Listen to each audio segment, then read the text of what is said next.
Okay, so let's go back to our brain simulator. Let's see if it's still around here anywhere. So we have an attachment center right here. Yes, he brought me an iced coffee. I'm particularly attached to him. He's the one who feeds me and brings me to drink. Well, here's an interesting thing. Total trivia, but we attach to the one who feeds us, but men in particular attach to whoever brings them something to drink. So the male attachment center is actually strongly tied to liquids. Very strongly tied to liquids. As a matter of fact, you can tell which men have raised children because their liquid processing system changes as a result of attachment. And if you look at how men attach, they're always attaching around drinking some liquid or another. And they view the people who keep their liquid level up as the ones that sustain their life. I mean, that's how the brain is wired. You go out, you're running around, your people will make sure you have something to drink, whether you're hunting or whatever else. You might not feed until you get way back to whatever it is. But the people that keep you alive are the ones that make sure you have some drink. And so you will bond to whoever brings you something to drink.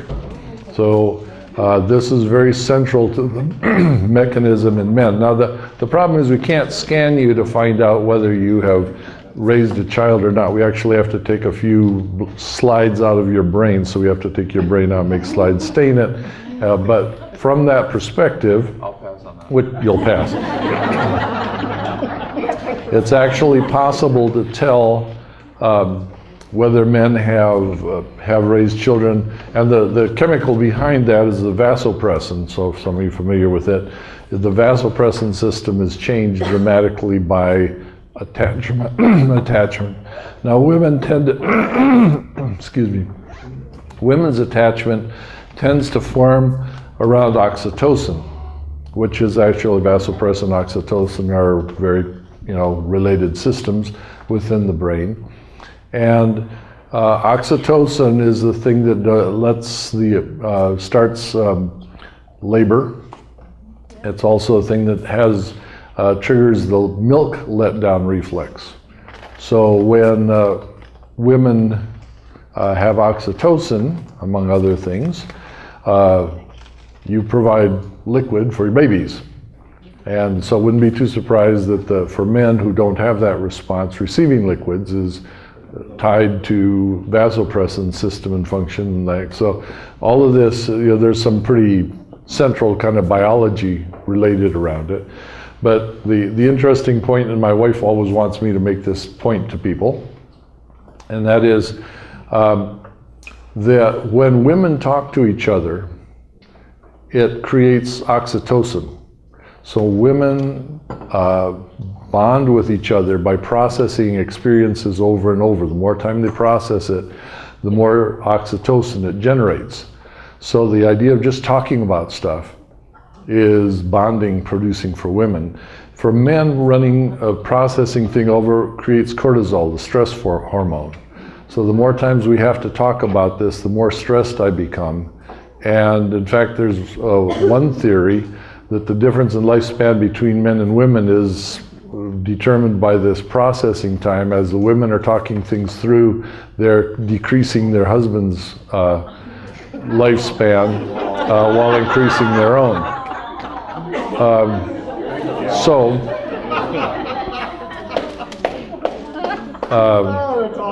It's not malicious, but it happens reliably because the systems are just designed differently. And so what used to happen is I'd go home and I'd process something. My wife, I have to talk about my day. And she'd talk about her day, and I'd think to myself, for the sake of our relationship, I must endure this thing, and we'll talk about her day. And then she'd talk about it, and I thought, that I used my last bit of, life for this. Then she'd pick up the phone and tell her sister exactly the same thing we just had gone over. And I went, why did I kill myself? Or talk through the day. Now she's going to tell her sister, and she could pick it up and then talk to her mother about the same thing again. It was like, this is driving me wild. And if I didn't want to, it would drive her wild, right? But we actually determined that women need women friends. And so what actually happens, and now we just smile at each other, and I say, you need to call your sister. Yeah, that's right. Yeah, I say, you need to talk about this again, don't you? Yes, that's right. And so we have looked for ways. She's now more likely to bring me a drink, right? Well, non-alcoholic, but she'll give me some liquid, and I go like, I think you're a source of life for me right there. Thank you for that. And then she'll talk to her sister about things. So we're actually using these little bits of detail to improve the attachment between us, and we can smile about it and talk about our differences. But going back to the attachment, I was about to say, you brought me a drink, an iced coffee for the afternoon, so my attachment center is looking at him as the source of life. And I'm sorry the rest of you just kind of lower down in the scale. So, yeah. So, now we're good. Yes? What was the connection between telling about the man's bonding with the child or the attachment? I didn't get that. You said you can tell if men have raised a child, it produces permanent changes in their liquid processing system. And what does that mean? I mean, like, what? It just means that system has become much more tied to regulating their behavior because they've built a bond. It's just a side effect of building a bond, and it's tied to their vasopressin system, whereas with women, when they build a bond, you get your oxytocin system going up. okay. So it's very different. Oxytocin system is your cuddly hormone. It's also the hormone associated with monogamy. So if we want to talk about voles, the little creatures, right? Right? There's two different kinds of voles. Well, there's more than two different kinds, but one vole has oxytocin systems running and the other one doesn't. The oxytocin voles are monogamous.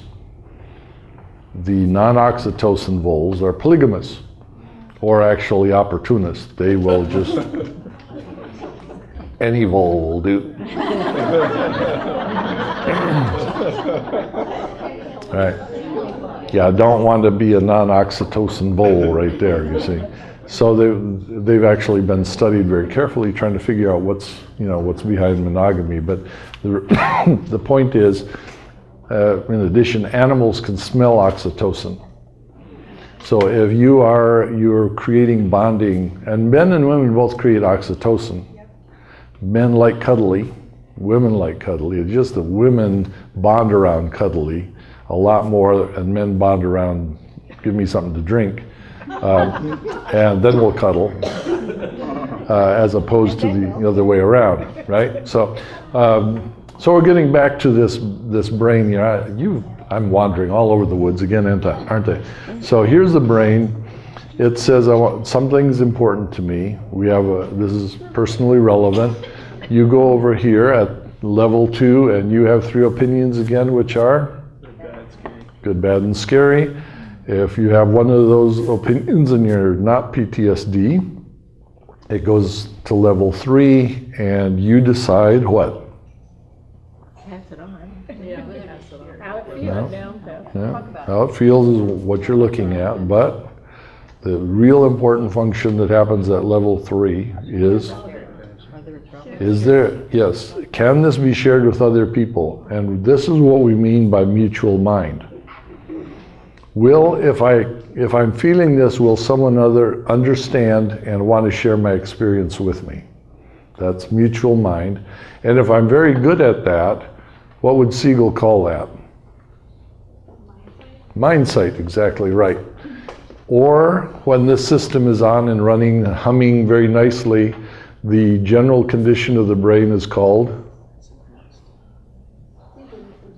Okay, synchronization, yes. But the popular term nowadays is mindfulness. I'm being mindful. Mindful means level 3 is up and humming, and it is interacting with everything right now. And because of that, At level 4, we're updating everything in real time. I'm not living in the past. I'm not living in reaction to other things. I'm interacting with people. I'm acting like myself, and my people, what would my people do? So my group identity is now governing how I live life in the world. I'm acting like me and my people in all contexts because we have that information, and because you say we can. If I don't happen to know how to act like myself and my people, it's open for conversation. My people are the kind of people who, if I don't know how to act like myself, we would talk about it, right? Of course, to talk about it, we have to put the information over here. So you say, you know, we're here and we're present and we're interacting with the world and you see what's in front of us, but we don't actually know how it is, how we're supposed to act like ourselves. As our procedural department, what procedure should we follow in order to learn how to act like ourselves? This is where procedural memory and all the left hemisphere becomes very popular, you see. Because now we've slowed it down to conscious rate, and we're saying, we're drawing a blank up here. We know we're connected with people, but when you draw a blank about who you are, what do you do? How do we go about doing that? How do you word it? How do you understand it? How do you select out of all the options of people in the world who's going to go there? All of that sorting it out in procedure is what you want to have the left hemisphere do for you. All right? And if you've got good procedures, then this is going to work very, very well. But what ends up happening is I would call those repair procedures. So I remember one time sitting with one lady. She was borderline, and during that time there was a saying going on around therapists. It said therapists love their dissociators and they hate their borderlines, which is basically true. When your borderline came in, your stomach said, "Oh God, not that again." And when your poor dissociator came in, the lovely little personalities that just needed you and loved you and wanted to talk to you about their traumas. Oh, you just wish they could sit on your lap and talk to you about it all day long. Not telling stories out of school, but this is, you know, if you got behind the door and you looked at what was going on in the therapist, this was the basic response you had. Now, the interesting thing is a borderline is basically someone who does not know how to stay in relationship in any of the big 6 emotions. So their repair procedure is, you're supposed to help me. According to the rules, you're the therapist, right? So I'm going to insist that you be the therapist, and the therapist is supposed to be helpful with whatever I bring in. So how I'm going to do this is I'm going to make sure you feel every bit as rotten as I do right now, and then you show me how you're going to deal with it. Give me an example. And so borderlines are extraordinarily good at making you feel absolutely as rotten as they are. And when you feel that way, now you're going to show me how to be a joyful Christian individual who's very therapeutic and has the kind of life you have. Now the problem being that if you're the average therapist, by the way, how many therapists does it usually take, not to change a light bulb, this is not a joke, to help somebody overcome borderline? There's actual statistic. Dozens? No, not that high. 7. And guess what? If you break it down, what do you notice with each of the therapists? That 6 of them are good with one of those 6 emotions. Oh, wow. They can handle the anger stuff here. Come on in, or they can handle the sad. If you want to come in and be sad, I'll show you how to be relational with sad. But if you are going to stand up one more time and pee on my couch because you're mad, and I got someone referred to me because that's what they did. They would get mad and they'd pee on your couch. If you're going to do that, you're going to have to be referred, because we cannot have you peeing on our couch in here. You know what I paid for that leather couch. You know that that's the last peeing on my couch you're going to do. We are no longer relational if you're going to be that way about it, right? That also would have elements of what other feelings? Shame, disgust, yeah, especially disgust. So if I don't do disgust real well, then peeing on the couch, that's it. We have boundaries. Boundaries, by the way, are typically how therapists justify being borderline in their own behavior. Yeah, and that sounds like a joke, but I actually mean it totally. Healthy boundaries are the limits of what I can do and still be myself. But borderline boundaries are the restrictions I put on you so that you must stay within these limitations. And you real quickly you realize which kind of boundaries we're talking about. Are you talking about restricting me, or are you talking about I couldn't do that and be myself? And you'll have a very different internal response to one or the other. If someone says, well, you know, I know how to do that, but I couldn't do that to you and still be myself, you feel like you're being cared for. And the other way, you feel like you're being controlled, regulated, and forced into something. And you tend to resent whatever it is. But so you have borderlines. They typically sequentially go through 6 therapists who can deal with one of those feelings. They get referred to another one who can deal with, you're going to do this one. And then the last therapist is one that sort of teaches them about life and that sort of thing. But what is their repair strategy? If something goes wrong, the way to fix it is to make you feel as bad as I do. Right? So, this lady was yelling at me. She called me a number of names I had never been called before, and I was quite sure that everybody in the entire suite could hear what was being said in my office, because there's no doubt that we weren't that well insulated against sound. And as she sat over there yelling at me, and I'm sitting in my chair thinking, am I allowed to leave?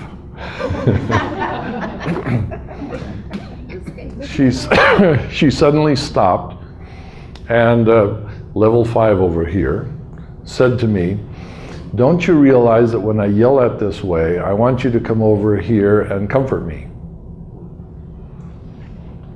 And I shook my head. And I said, no, never crossed my mind at all that was an invitation to get close. This is my repair strategy. This is what I noticed that my mom did when something was wrong in our family and she wanted to fix it. This is how she tried to get us to be a family together. She would yell all these kind of things to me. This is my strategy over here. So if I want to make things better, this is how we do it. And as I was shaking my head like that, a smile passed her face, which I think may have been the first smile I saw in therapy with her at all. And she said, doesn't work very well, does it? And I may have had my first smile in return to her when she said that, because I was quite sure she was right.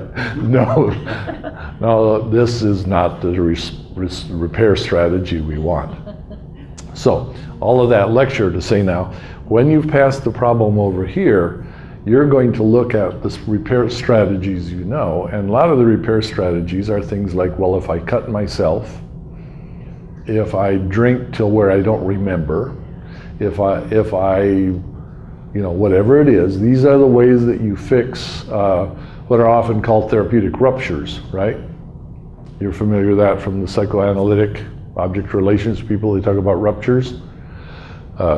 It's the times that your relationships break down. We're not glad to be together. There is no joy. There's at least one of the 6 negative feelings, and often up to 6 of them at the same time. Now, how do we fix this? And if you don't, your brain doesn't know how to do it. That is, when someone's really angry at you, your brain doesn't go, wow, we really need to fix our relationship, and I know just how to do it. So if you had to get mad at anybody, I'm glad it's me, because I'm exactly the kind of help you need right now. If you have that response inside, you move towards the person and go like, wow, you're really in trouble, aren't you? Right? If you saw someone choking and you know Heimlich, you don't go like, how dare you choke in my office? I've got boundaries. Choking's not allowed in here. You're going to choke in here. You're going to have to go find a different therapist. You go and you Heimlich them, right? Not because you particularly enjoy it, but because that's what you need right now. And so we have somebody who's choking, they're using all the wrong repair strategies, and you go, wow, you are in need of some better strategies than that, because when I feel that, and I feel it as strongly as you do, I realize that how you're going about fixing this, someone taught you exactly the wrong way to go about it, which is why almost everybody who has borderline is a second generation, at least, trauma victim.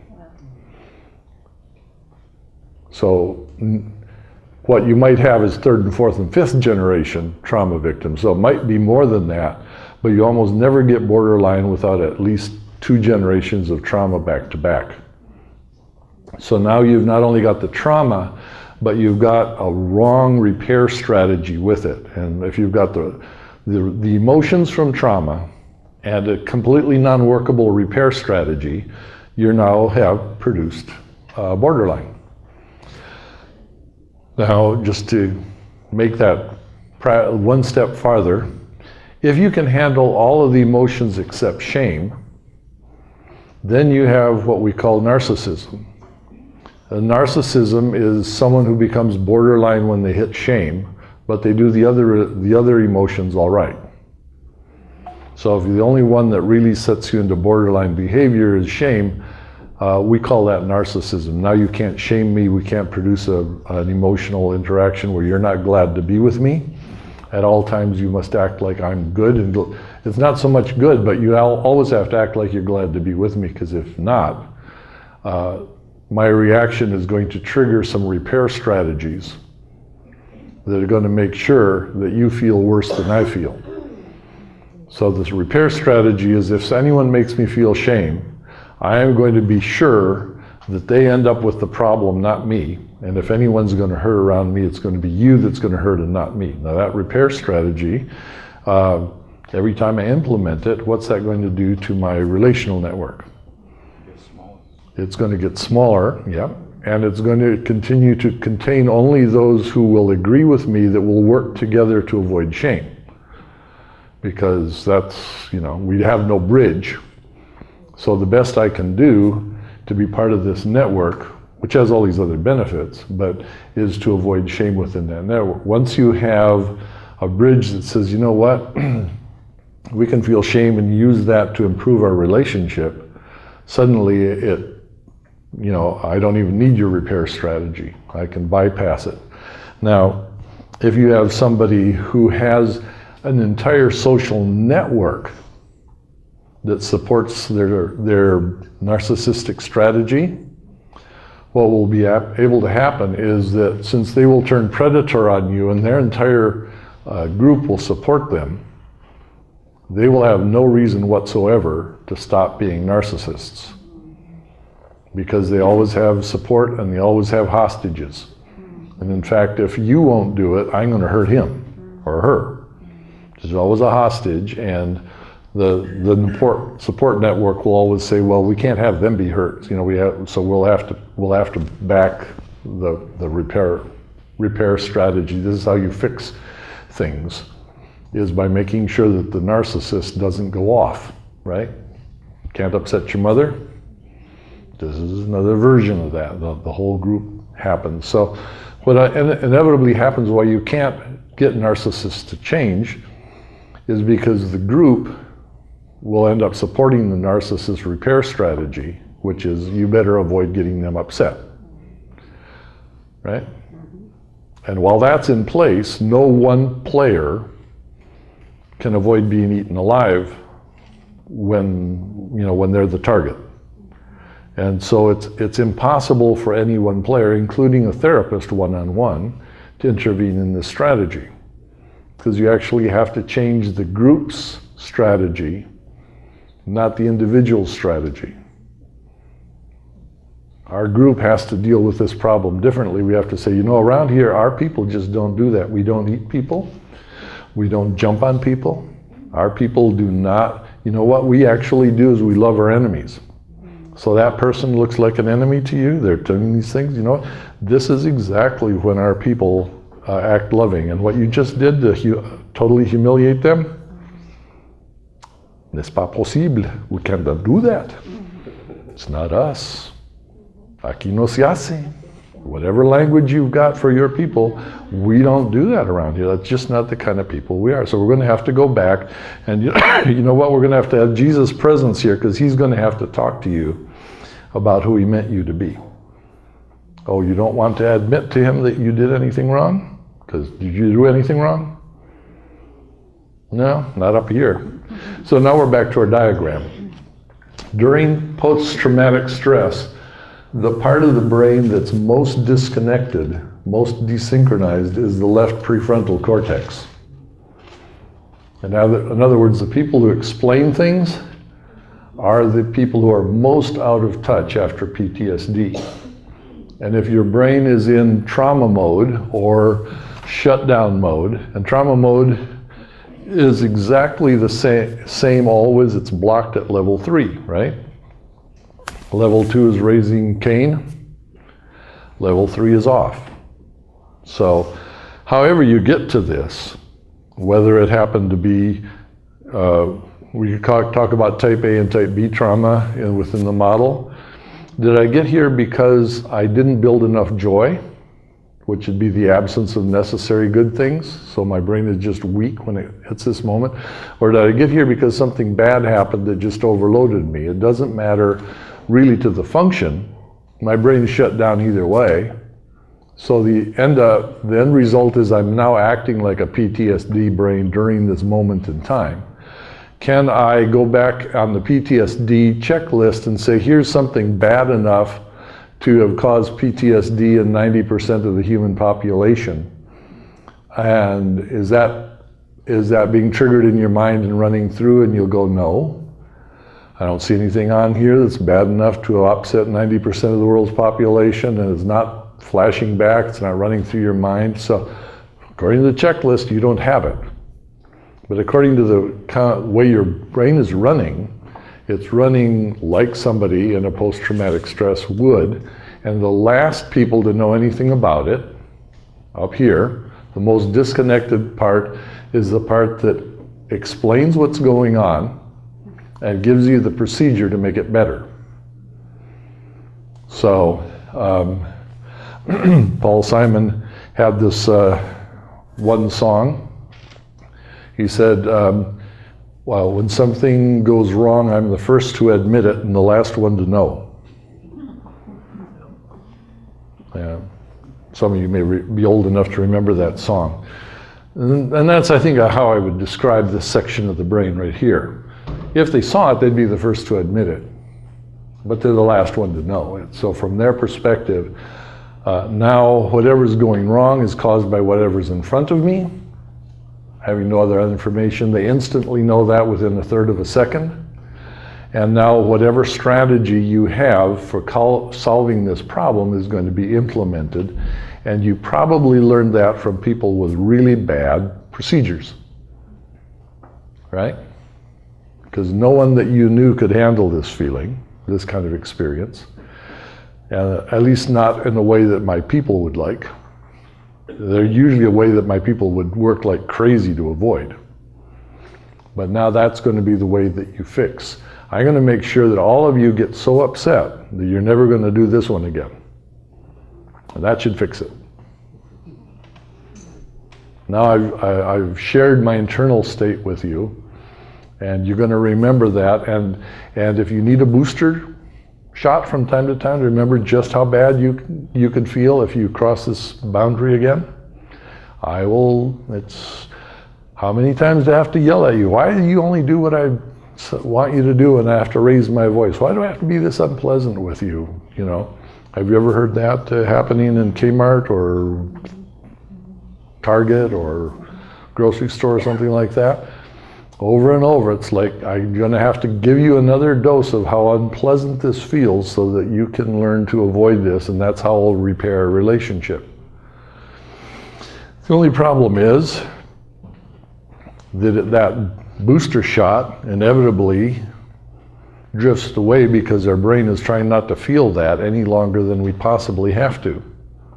So we don't keep it around for motivation. We get rid of it any way we can and block it any way we can, think about it as little as we can, and all of a sudden a lot of really strange human behavior starts to make sense, doesn't it? This is how we're trying to make this thing run. It's not a joy-based system. It's all of us agreeing what we're afraid of, and then we work together to make sure that doesn't happen. Now, how does that fit like theology? Someone mentioned hellfire and brimstone. I won't say who Judy was, but having grown up with that kind of theology, what do we all do together?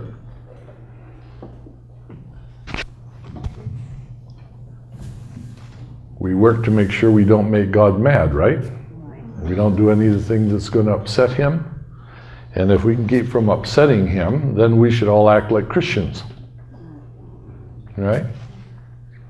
It's using this same system which we've now duplicated and the same kind of set of repairs. If I can just keep from doing all of the following things, then God wouldn't be upset with me. And if we need to get somebody else to become better Christians, what do? We give them a dose of all of how upset God's going to be, right? Sinners in the hands of an angry God. As soon as you forget how mad God's going to be at this. And so much of Christian theology is built around some system like that. So if God's going to be that mad, then you're going to have to talk to Jesus to try to calm God down, because maybe he'll be on your side. But if Jesus is too mad at you too, then you're going to have to talk to his mother, because his mother, she can calm down Dad sometimes when he's upset. And so maybe he'll be on your side. And if not that, at least why don't you go to the person,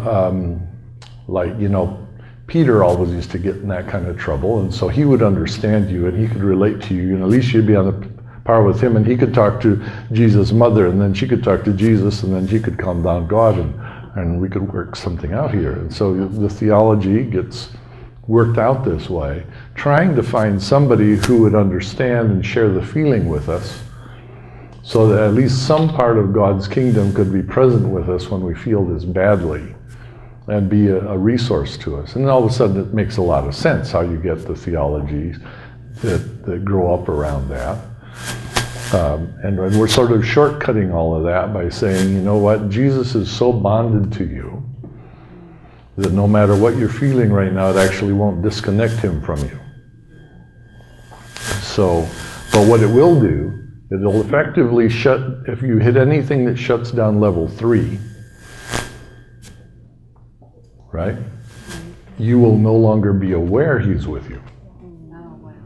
So all of what we're talking about is how do we increase people's ability to stay aware that Jesus is with them, right?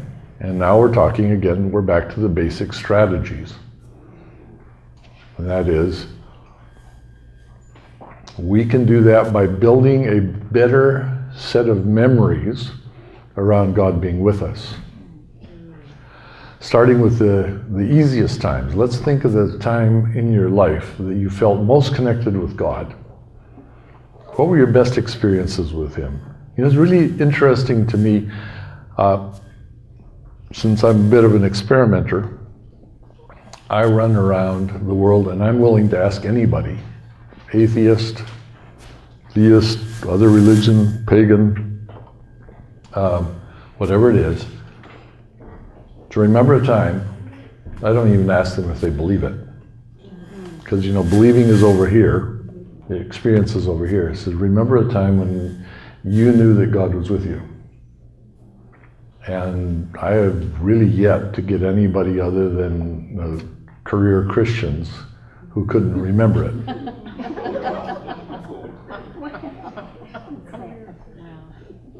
Yeah, career Christians have so many unpleasant things connected with God and his presence that what ends up happening when you think of God, all your memories related to the topic of God load on in.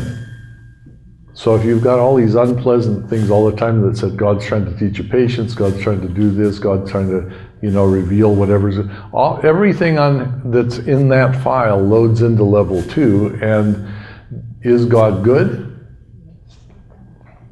Or is God bad and scary?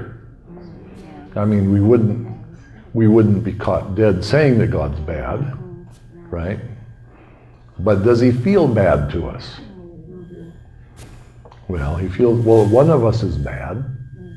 So maybe I'm the one that's bad. But when I think about God, I always feel like the one that's bad. So again, I use myself as an illustration because I'm very portable. So I was 5 years old. The first time I went out on Good Friday, and we went to the Good Friday service where they were going to preach on the 7 last words of Jesus. Okay, you familiar with that? Been down there? Okay. So, given that I grew up in Colombia, which was basically the same as Rwanda, except that we only killed off 250,000 people instead of 1 million in the first 10 years of my life. But you know, the difference when you're 10 years old between 250,000 and 1 million just doesn't cross your mind, because you really only have to know 1 or 2, or you know. So while it's statistically significant, relationally it's not significant. But everybody around me has been and is going through this. So the idea of the 7 last words of Jesus start out with the first preacher going to explain to the audience in the terms that is graphic enough for them to understand just how hideous the crucifixion was. So he goes at it for 20 minutes trying to describe how bad the crucifixion was.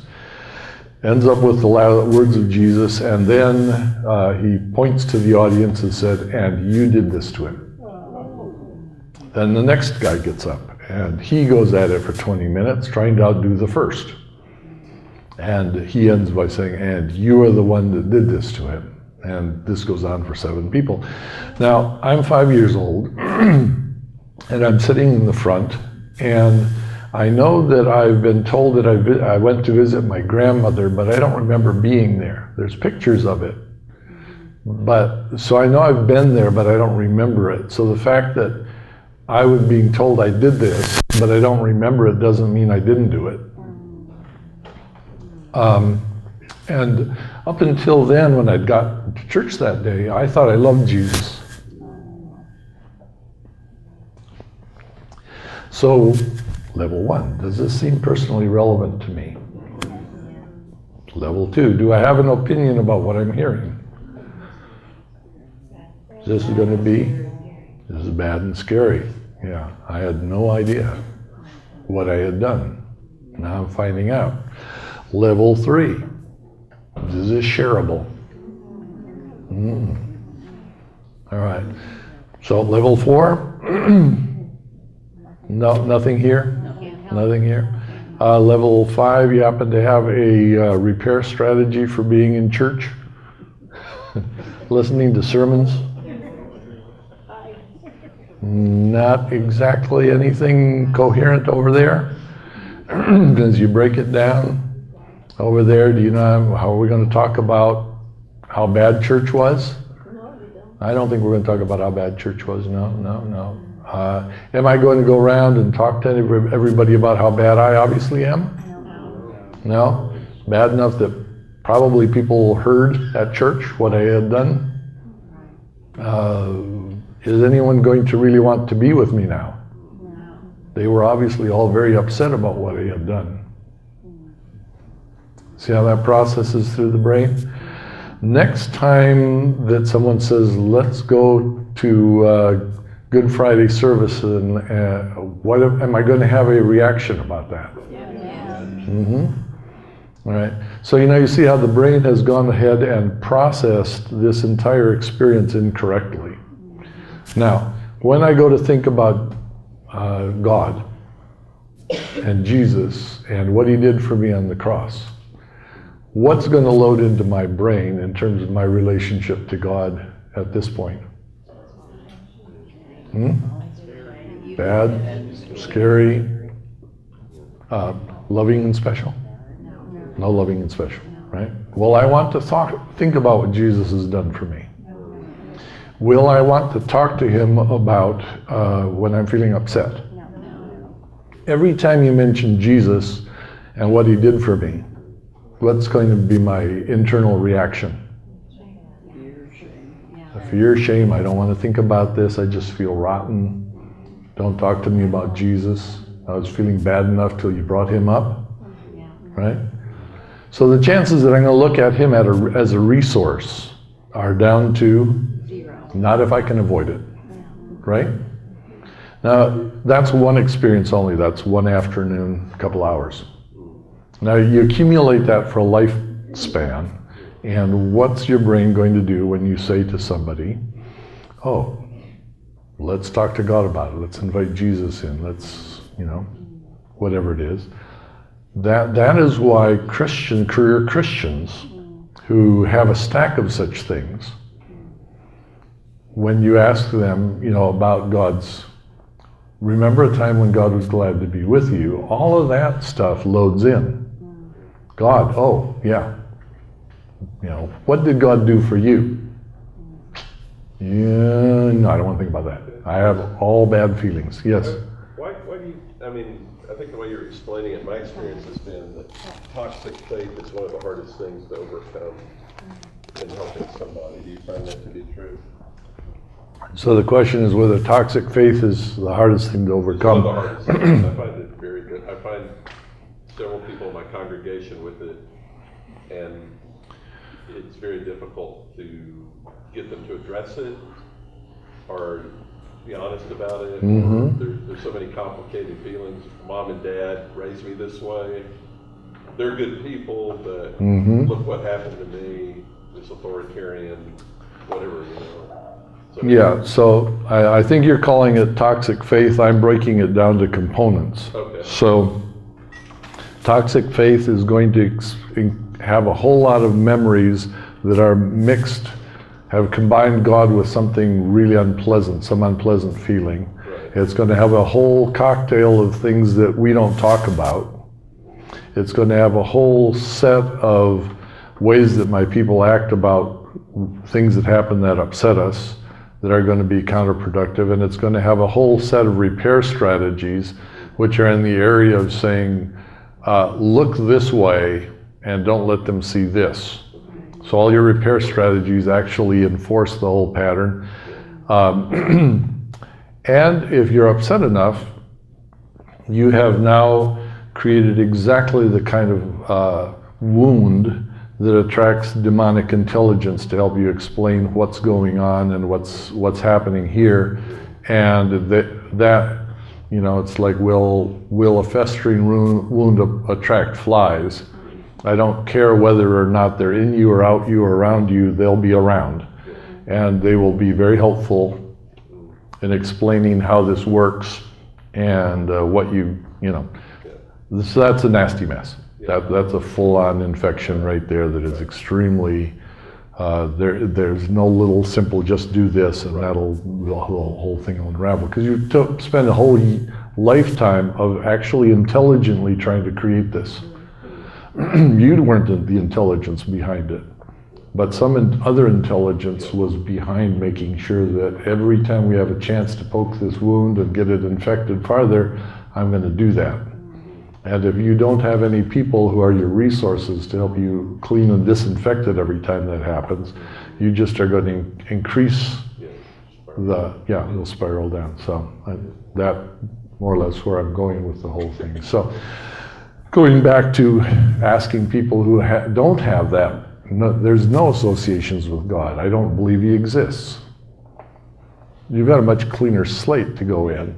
And then when something pops into your head that goes like, oh, I hadn't thought about that, but now the thought's coming to me. I did feel like there was something else in the universe besides me, and it was looking out for me. It, him, her, whatever it was. And you just watch that popping into their heads. And the fact is, God has made his presence known to everybody on earth.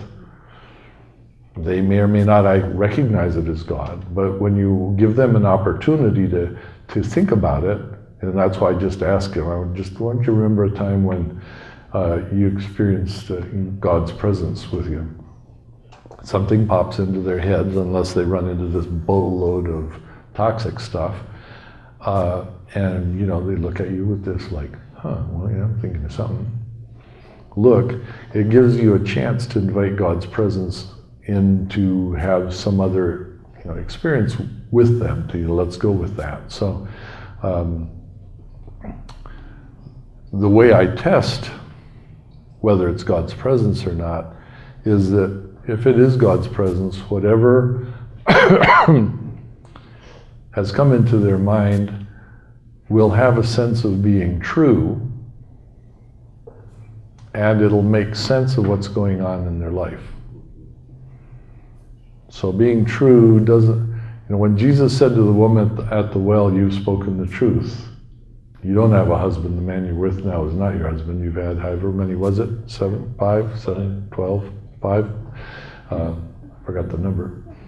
She thought, that's true. That all makes sense. In fact, that whole history was why she was out there at the well by herself, no doubt, right?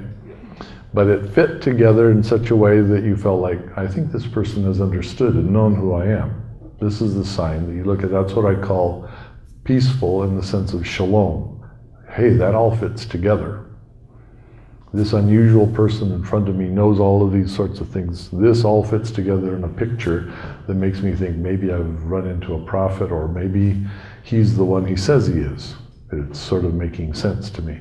Now that you can notice from her how she runs back to the city and tells her, come meet someone who told me everything I've ever done. Could he be Messiah? Her left hemisphere is still running the numbers. But her right hemisphere has got no questions. I know and understand something. I can't process it over here yet. I haven't gotten, this is not, it's not lining up. But I know what I know, and I'm trying to figure out how that can be. And so this sense that you have when God lets you know something, you know that you know something. And when it's not God, I'm so far 100% reliable, it doesn't produce peace. I have yet to see anything but God, and I've met all kinds of other spiritual forces and stuff like that, have all kinds of impact. Not one of them can produce that kind of peace. And I don't know it's because if they don't know how, or it's flat out because God won't let them. But whatever it is, he doesn't let the rest of the spirit world produce the kind of peace he does. And so regardless of where I am and who I'm dealing with and how little or much theology to have this kind of perfect peace land on you has only come from one source. So I am now at the point where I always check for it, but I'm not really particularly worried about getting any kind of fake, real deep peace, because I've never seen it happen with anybody, any place. The closest we get again is going back to the career Christians who might from time to time have a fake Jesus in their mind who helps them feel a little better than they did. But if you check with them the next day, the peace is gone. So with career Christians again, I do the 3 checks. I'll check now, I'll check tomorrow or the next day, and then I'll check again another time in a week or two, see if it's still there. Because we of all people have the most mistaken ideas about what Jesus is like. And so it's much harder for us to tell what's our imagination from what isn't. But when we hit the real thing, it's got this enduring peace. It's still as peaceful as it was before. It doesn't mean that everything in my brain is peaceful. It just means that every time I get back to this spot, it's still peaceful. That's still totally true. I don't know where this other stuff fits in, but that again becomes our test. So you all got a little booklet called Passing the Peace. And basically what we're looking at there is the 3 ways that we have learned to teach the Emmanuel process. and the Emmanuel process you now are beginning to become very, very familiar with. You go back to any appreciation memory, thankfulness, appreciation memory, and now you would know that if it's really a good thing, all good things come from God. So whether or not I can see God behind it, I'm now very close to being connected to one of his moments in my life. Right? Even if I'm just appreciating good iced coffee. This is courtesy of Juan Valdez, who's a good friend of mine.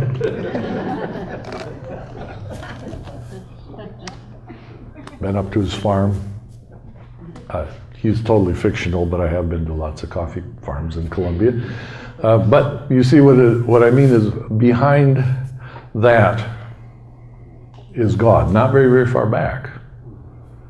Because in his good gifts to us, we're very, very close to him. And in many of them, which we call our 5-bar moments, we actually are aware that God's with us. So, and when we do, we have that peaceful sense of his presence, right?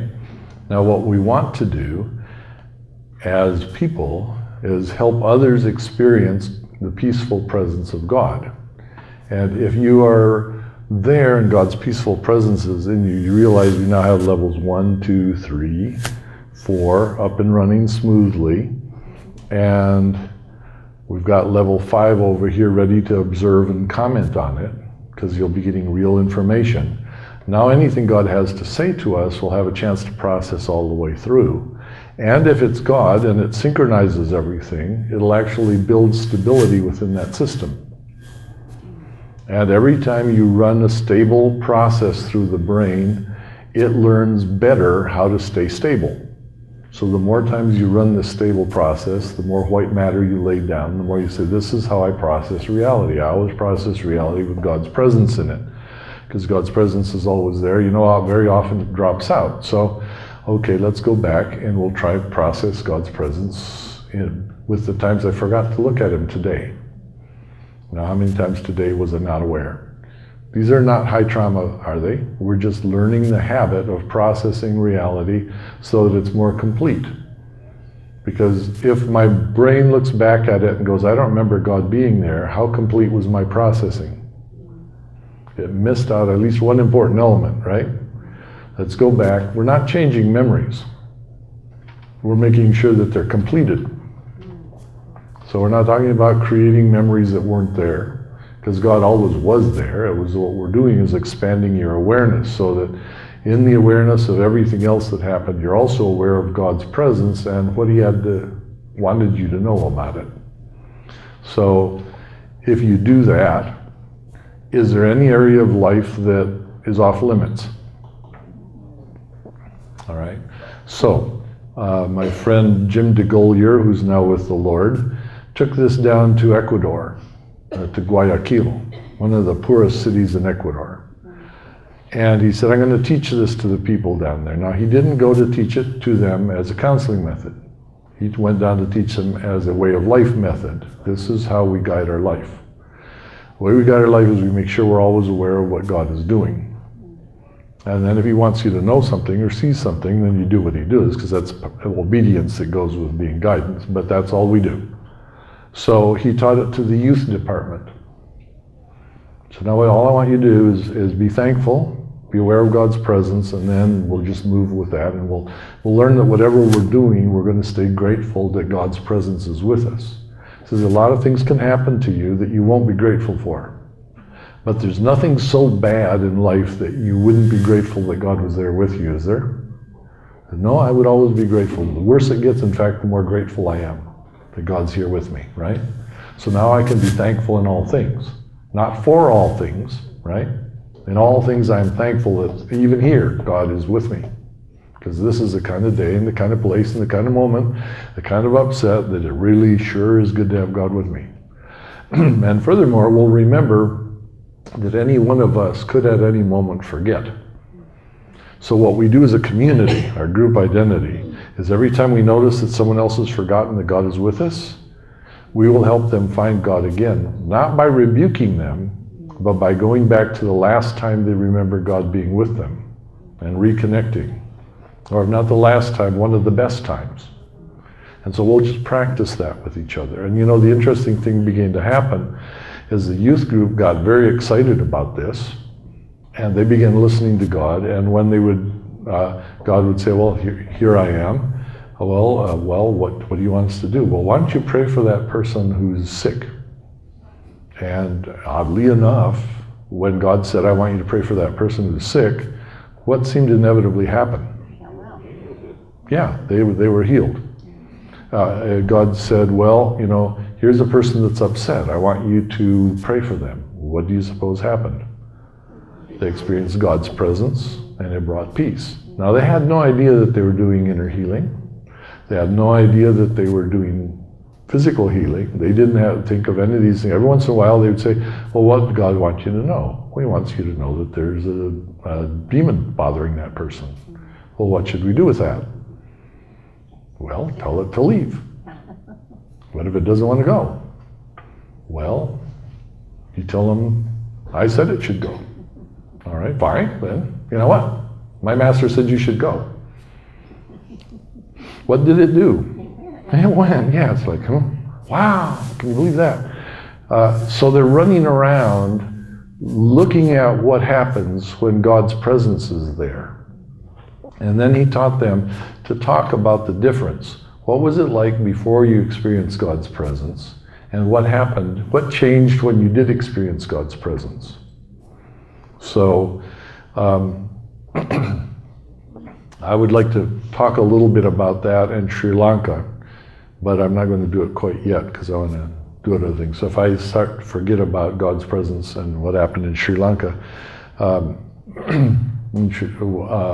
you know, someone, you know, bring me back to it, okay? But we're going back to this.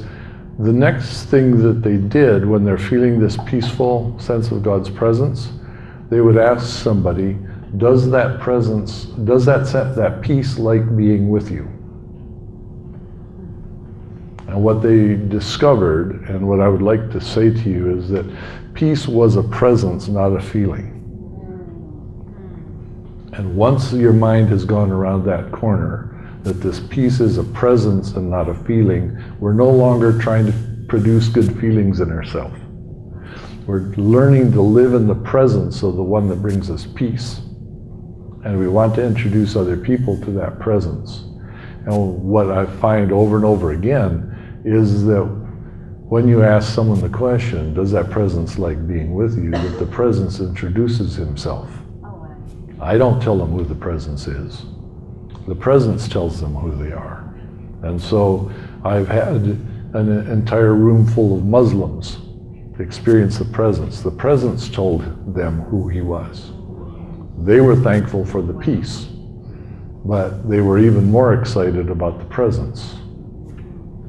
And, well, there is a side effect to that. Same thing that happened with the Hindus. They all decided to follow this one. So unfortunately, I didn't have a room of Muslims anymore, or a room of Hindus, because they liked the effect of this presence, and they wanted to follow the one that had brought them peace.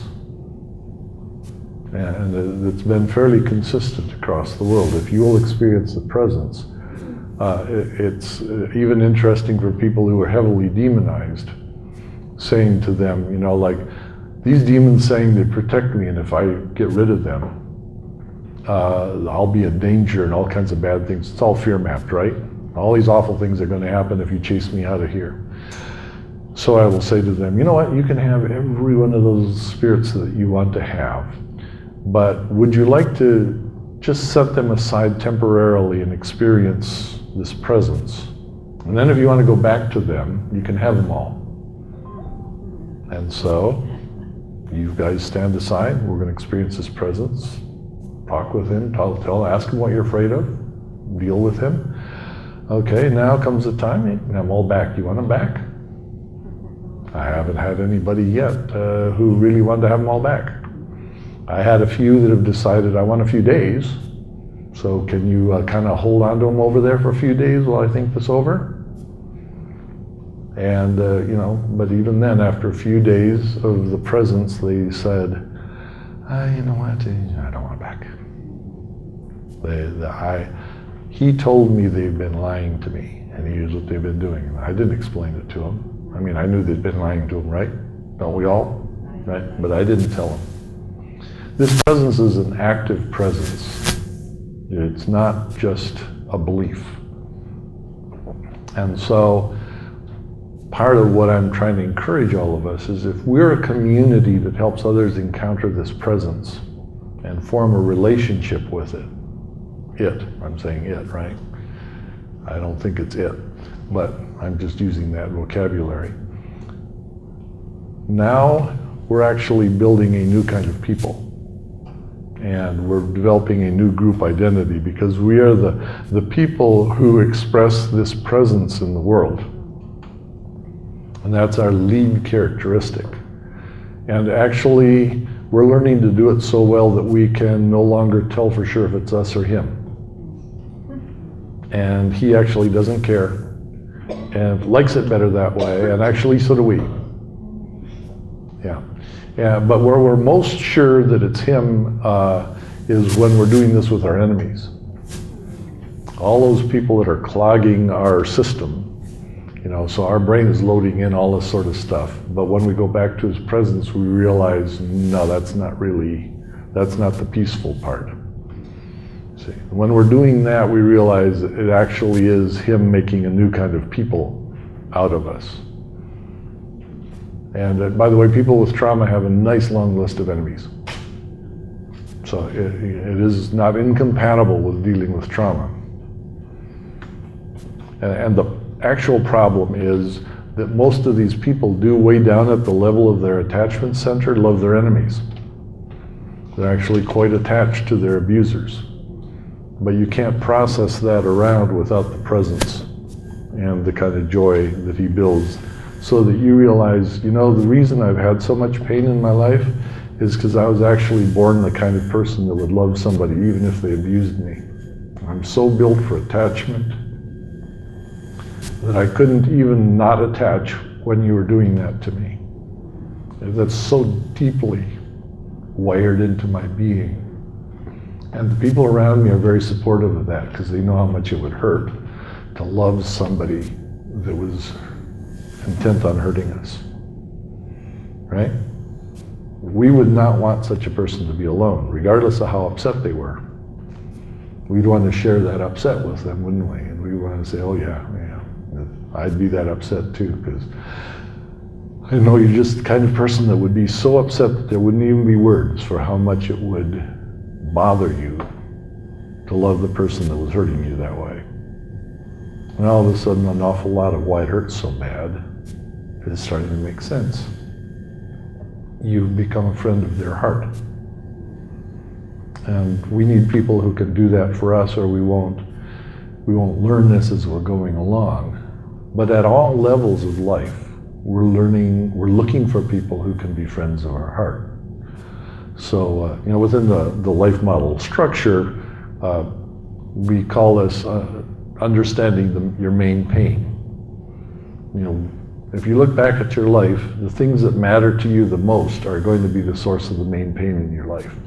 Your deepest characteristic will always be tied to painful experiences, because every time what matters to you most gets violated, it's going to hurt like crazy. And Satan's strategy is, if I can make what matters to you most hurt so bad that you won't try that ever again, I have neutralized who God meant you to be in the world. Straight up, not very brilliant, but extremely effective strategy. Right? So maybe that's what we're actually trying to do when we call it counseling. We're helping people to discover what they were really meant to do and why the things that hurt us the most are so tied to the things that matter to us the most. And why it is that until we encounter God and God's people in that moment, that we actually don't become free to be who we are. Did I take that corner too fast? Yeah. So what we're trying to work on then is this sense of helping other people experience God's presence and say we're the kind of people that do that. And so in that little booklet, 3 simple ways of doing it that I think should be built into people's Christian life experience long before anything hard gets processed. And the first process is the 3, because it's pretty straightforward. Looks a lot like counseling, and that is, if you don't know how to do this, I'll kind of stabilize you and step you through it. So let's get you to feel thankful, and while you're thankful, your job is to stay thankful and to notice what comes into your mind when I ask God to tell you what He needs to know that will make you feel peace. Right? Now what happens is something will come into your mind. So pops into your mind, level 1, here's a thought came into my mind, I pass it on to level 2, is that good, bad, or scary? Level 2 isn't too sure. If you're only looking for scary things, level 2 will go, well, it's not scary, and it'll tend to drift away. Right? PTSD brain, it's not scary, I don't know, nothing scary came up. Or something will pop up and it's like, I don't talk to people about that. Right? Like, something came into my mind, it's not what I'm going to say. Because we don't talk about this. So much of this process is coaxing someone, because I'm with you, to tell me what came into your mind and get it to process around as far as level 5 is concerned. So you actually put in words. Now what is it that went through your head? Just humor me. Yeah, something went through your head. And again, wording is difficult because stuff that goes through this thought, is it a thought? Well, technically, yes, but it's not a conscious level thought, so it popped through real fast. It was like an awareness of something. Was it words? Most of the time not. Was it a picture? Not sometimes, and sometimes not. Was it just like an impression? All of these things are happening over here, but that's not what we're used to noticing or talking about with anybody. Our people just doesn't pay any attention to this. These are not the things, we've got no experience on this spectrum right here. So we're just trying to show people how, go ahead now, notice, and I don't know how many times I said, well, just humor me, tell me what went through your head. They said, well, this thought or this picture, this whatever popped through my head, but I know it's not important. Okay, who is it that determines whether it's important or not? Raise your hand over here, all right? Okay. You would determine if it's important or not. No one over here knows. You're just deciding if does it come in with a huge load of feelings? Well, God's peaceful thought rarely does, right? Not a peaceful thought if it comes in like loaded for bear. So we don't know if it's important. It didn't come in with any kind of emotional load. And you get over to you, unless you actually say it and process it and work it through out loud, there's nothing in your history that says this was an important thing to have said or done before. We look back on our life, now we got nothing under this that sounds important to us. It isn't until you actually process that relationally with another brain that will amplify for you what seemed important to me when I heard what was important, what went through your head. So again, one example, I was talking with a man about this. He came in because he was depressed. I said, so it took us 2 sessions to finally coax him to say what popped through his head.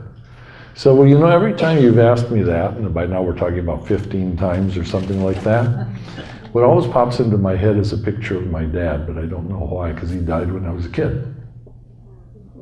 And as he began talking about his dad who died as a kid, tears are rolling down his face. But he doesn't notice, because it's not anything that he notices or pays attention to. So I said, okay, you're talking about your dad and how he died as a kid and all of this. Does it make you feel anything? And he says, no. I said, well, why don't you reach up and touch your face? Oh, he said, it's all wet. I said, well, what do you think that might be? Now, the verbological explainers engaging in this, I've seen wet faces before. I mean, it's that abstract, right? It's that disconnected.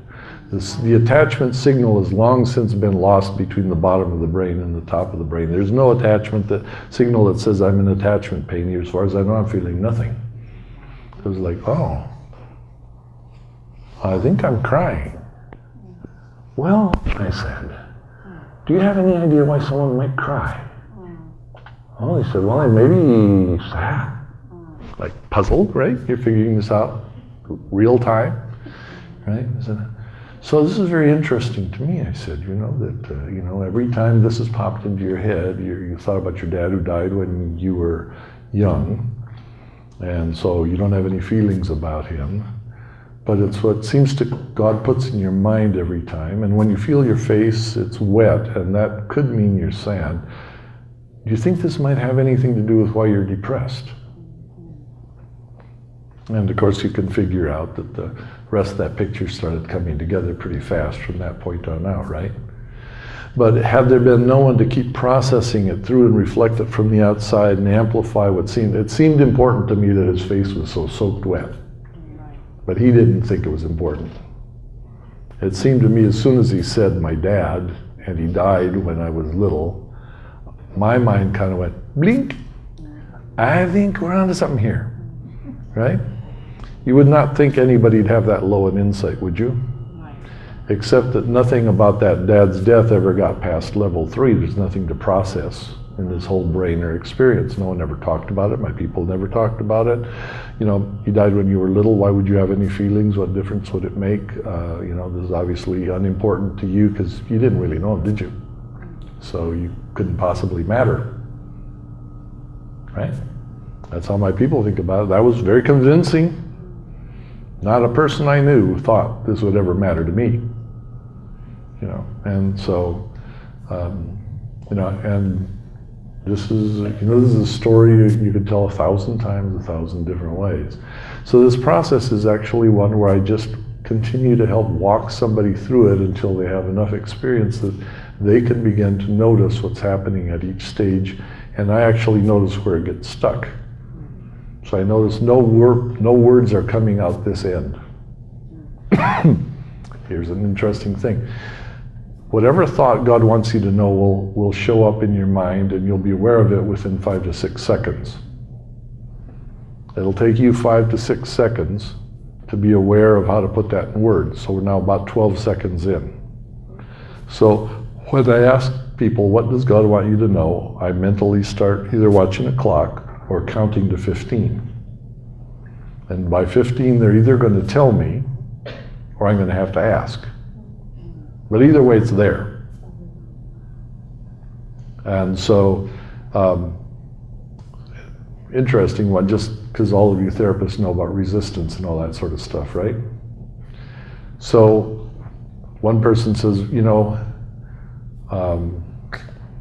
what comes into my mind is just blank. So, where do we go? I said, well, let's ask God what He wants you to know about blank. And as soon as we asked what God wants you to know, because blank came consistently, 5 times, it took me 5 times to figure it out, and I realized they are perceiving blankness right now. Let me ask what God wants you to know about blankness. 2 or 3 times after that, we know what's causing the blankness. Why do you blank every time you hit this? And we're moving on. So whatever comes into your mind, that's what you need to notice, process on through. Blankness we can talk about. It's not unusual. I've been blank before. Have you been blank before? Does that mean there's nothing in there, or does it just mean now we're blank? We ought to know why we're blank. Let's talk about blankness. That's part of what my people can talk about. We can share a blank experience. I know how to be blank as good as you do. Right? And again, we're just looking at opening this door to people. The second way of doing it, and I'm thinking I can finish this by our break in 10 minutes. Second way of doing this is the group way of doing it, and that is you ask an entire group of people at the same time to remember something they appreciate, especially if it's a time when you were aware of God's presence. So you open the door to both kinds of experiences. Either if you're not aware of God's presence at all, that's fine, just think of that iced coffee you got, and that should do it. Or if not, a time that you actually were aware of God's presence, and then ask Him what He wants you to know that will bring you peace. Now, I open the door that way. I never tell people to think about a trauma, because sometimes Jesus wants to have you think about how much I love you, and that will bring you peace. And sometimes He wants to remind you of a time when you didn't have peace, and what will bring you peace. I don't know. So one of the questions people asked is, what order do you do things? Do you do deliverance? Do you do healing? What do you do first? Do you build joy first? And the answer is, I have seen God take every possible order that I can think of, and I never know which ones He's going to do next. So my thing is, you always go find out what He wants to do next. And the reason for that is probably the second most controversial thing about the life model. The first most controversial thing is that God's an active presence. People will argue about God's active presence more than anything else. The second thing is what we call life according to the flesh, or the sarx. And if you read that part of the book, the contention is that it is impossible for the human brain to know the right thing to do. That the knowledge of good and evil, which we received at the tree, is actually a hallucination. We always think we know the right thing to do. We never know the right thing to do. Now, because all of us are sure we know the right thing to do, the first thing that everybody's mind does is, but I know the right thing to do. And I'm going to try in 3 minutes to prove to you that you don't. First is statistical. If there is a moral system where there are 50 things that are simultaneously true, the number of possibilities that generates is close to the number of molecules in the known universe. So the biblical law has 600 and some things that are simultaneously true, just going through the laws of the Old Testament. So now you have to have a system in which 600 things that are simultaneously known to be true have to be analyzed and told what God wants to do based on those 600 things, and update that at least conscious rate of 5 times per second. Now we know that if there are only 50, you would need as many molecules as in the known universe, with instantaneous communication between all of them, to calculate exactly what God is doing right now, because I know all of His laws, and based on that, I can tell you exactly what God is going to do right now and how He's thinking about this. And furthermore, if you go to Revelation, remember when the great scroll is opened at the end of time, and they say, who's worthy to open the scroll? What's in that scroll is every bad thing that's ever happened in human history. And so the answer that you calculate has to be the same thing that will, at the end of time, bring together all elements of human history. So for everybody on earth, this will work together for their good. Everyone who's ever existed, and everyone who will exist, and everyone who exists now. The right thing to do is the answer that will produce that outcome in the end. Now, if you think you can calculate that and keep up at the 6 or 5 times per second, I'll let you slow it down to 5 times per second. You're up to doing that. Then you can tell me exactly what God wants to do next. And that's the right thing to do. Anything else has greatly oversimplified the matter at hand. So we find Jesus not trying to do that calculation. He said, I only do what I see my Father doing. So I'm not even trying to run the math in my human brain. And at the end of time, He's the one who's worthy to open the scroll. And that's because He always tapped into the big computer, even when He was down here running the limited unit. Right? So if you think you can do better than that, then I'm willing to let you tell me the right thing to do. But if we look at every time human beings calculated the right thing to do, like as soon as they got the knowledge of good and evil, and God came to the garden looking for them, the right thing to do was fig leaves and hide in the bush. Right answer? Okay, throughout the Old Testament, whenever people did what was right in their own eyes, did they get the right answer? When the leading scholars of what God is doing, who understood all of the law, the scribes and the Pharisees, dealt with Jesus, did they get the right answer? They had the entire Old Testament memorized. Do any of you? So they could pull it all up from memory, which we can't. Now, can you beat that? Because they always got consistently the wrong answer. Right? So I'm going back to say, no human being can figure out the right thing to do. Can you follow what God wants you to do next? Yes. We can do that. Can we prove it's the right thing to do? No, because we can't even calculate the things, the simple things I told you that have to go into the answer, right? So we can't prove it's the right thing to do, but we can know it's in keeping with his character because we can learn enough about him that it comes to our mind, oh yeah, God said he was this, God said that. All of these things will be consistent. We just didn't know that's how he wanted. Did he want justice or did he want mercy today? I don't know, but this is consistent with his justice, is consistent with his mercy, is consistent with his love. We see the consistencies, but so slow that we're way behind real time, right? Haven't you found things in your life that God was doing and it was 20 years later before you figured out what he was up to? Yeah. And then you probably only got part of it, right? So we were really slow at this particular process, and we don't have to. So that's the second thing about the life model. We want to just invite God to say, what do you want me to know? I don't want to tell you. I don't want to preload in your head what it is you have to make God answer. Because that might not be the next step for you.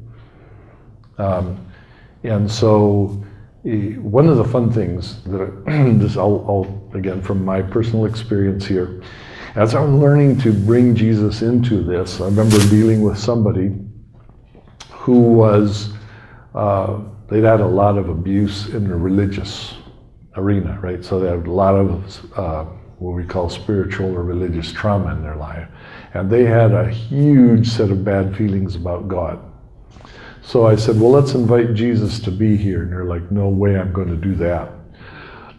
So I said, well, okay, I screwed up. I clearly have gotten level 2 in a buzz about this one, right? Now, Jesus wouldn't have done that, so I wasn't doing what he wanted me to do, and I wasn't listening, which is not uncommon. So I went back to him and said, okay, I screwed it up. What do you want me to do? So I asked them then, would they like to have a different sort of experience with God? That's what came to my mind. I didn't know. It's like, well, yeah, they would like that. I mean, I said, okay, well, are you aware of anything God wants you to know?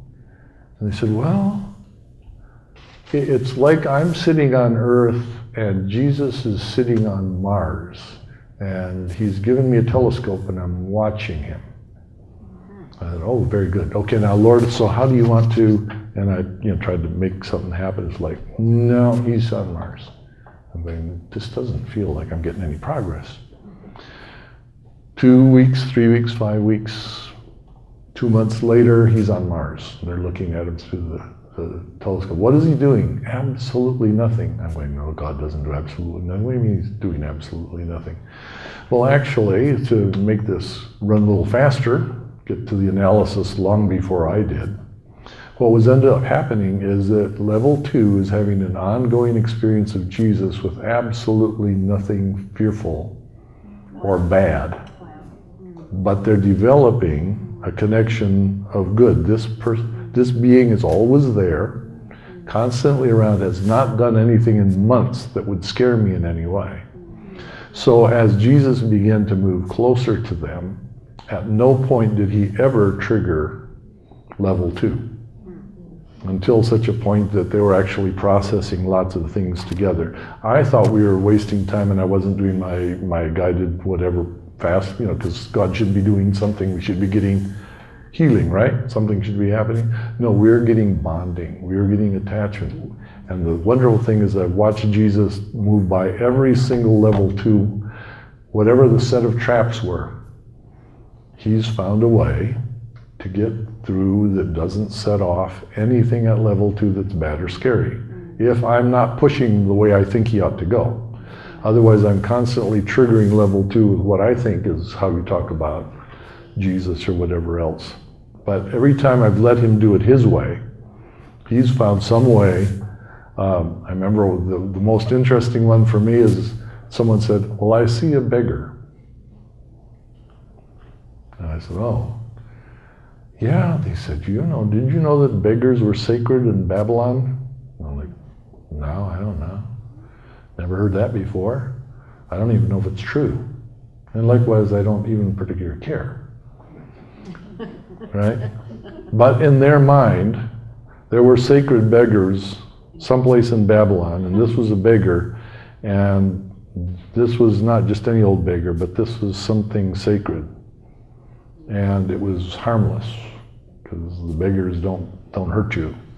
And it grew from there. And well, eventually, we never heard about another beggar or Babylon or anything else. I had another person who came in who was an ardent feminist, an atheist.